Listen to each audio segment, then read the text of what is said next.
Moms kitchen আপনাদেরকে স্বাগত। কাছে এবং দূরে, দেশ এবং দেশের বাইরে আমার ভিডিওটা যে যেখান থেকে দেখছেন, আপনাদের কাছে আমার অনেক অনেক ভালোবাসা দোয়া রইল। আশা করি আপনারা ভালো আছেন।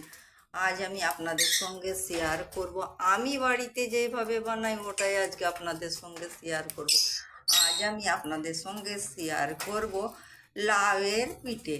আপনারা আমার সাথে থাকুন, দেখতে থাকুন আমি কিভাবে লাউয়ের পিঠেটা বানাচ্ছি। লাউটা বন্ধুরা আমি এই চামচের সাহায্যে শাঁসগুলো বার করে নেব। আমি চামচ দিয়ে করছি, আপনারা আপনাদের সুবিধা মতন শাঁসগুলো বার করে নেবেন।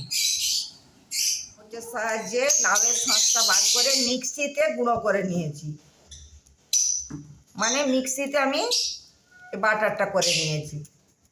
একটু নুন দিয়ে দিলাম, চিনিটা আপনাদের পরিমাণ মতন দিবেন, অল্প চিনি দিয়ে দিলাম। আর ময়দা দিয়ে, খুব বেশি ময়দা দেবো না, একদম কম ময়দা দেবো, কেন বেশি ময়দা দিলে পুরি ভালো লাগে না।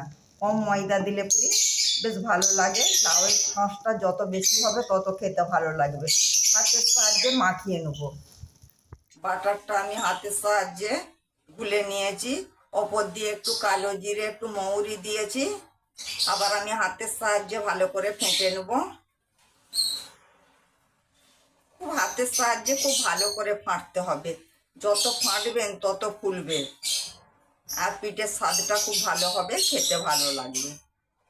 গ্যাসটা অন করে একটা কড়াই বসিয়ে দিয়েছি, কড়াইটা গরম হয়ে গিয়েছে, সর্ষের তেল দিয়ে দিয়েছি, তেলটাও আমার গরম হয়ে গিয়েছে। এবার আমি পিঠেগুলো বানিয়ে নেব।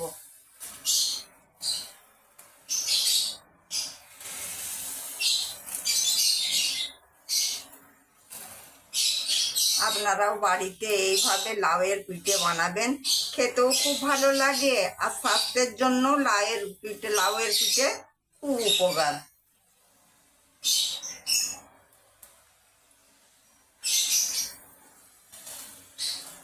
আপনারা সকালে কিংবা বিকালে চায়ের সঙ্গেও খেতে পারেন, শুধু মুখেও খেতে পারেন।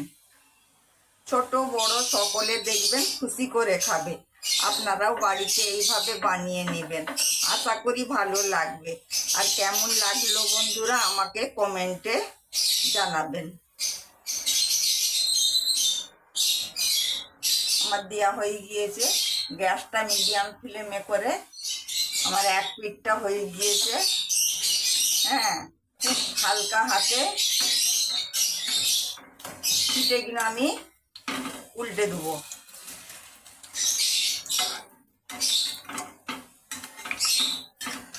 আপনারাও বাড়িতে এইভাবে বানিয়ে নেবেন বন্ধুরা। লাউয়ের পিঠে খেতেও খুব ভালো লাগে আর স্বাস্থ্যের জন্য খুবই উপকার।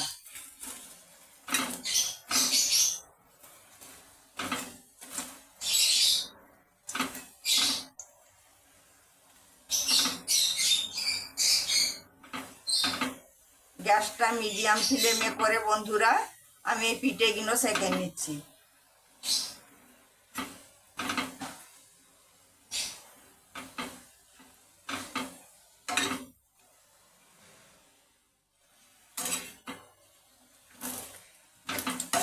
লাউয়ের পিঠেগুলো হয়ে গিয়েছে, এবার আমি উঠিয়ে নিচ্ছি। এইভাবে একটু তেলটা ঝরিয়ে ঝরিয়ে উঠিয়ে নেব। বাকি পিঠেগুলো আমি এইভাবেই বানিয়ে নেব বন্ধুরা। এই যে আমার এক খেপে 4টে বানানো হয়ে গিয়েছে, বাকি দিনও এইভাবেই বানিয়ে নেব। আমার লাউয়ের পিঠে পুরো রেডি। আমার ভিডিওটা ভালো লাগলে প্লিজ বন্ধুরা আমাকে লাইক কমেন্ট শেয়ার করে দিবেন, আর আমার চ্যানেলটা আপনারা সাবস্ক্রাইব করে দিবেন, তাতে আমার নতুন নতুন রেসিপিগুলো সহজেই আপনাদের কাছে পৌঁছে যাবে। আর আপনাদের কাছে আমার অনেক অনেক ভালোবাসা দোয়া রইল। আপনারা ভালো থাকবেন, সুস্থ থাকবেন। আল্লাহ হাফেজ।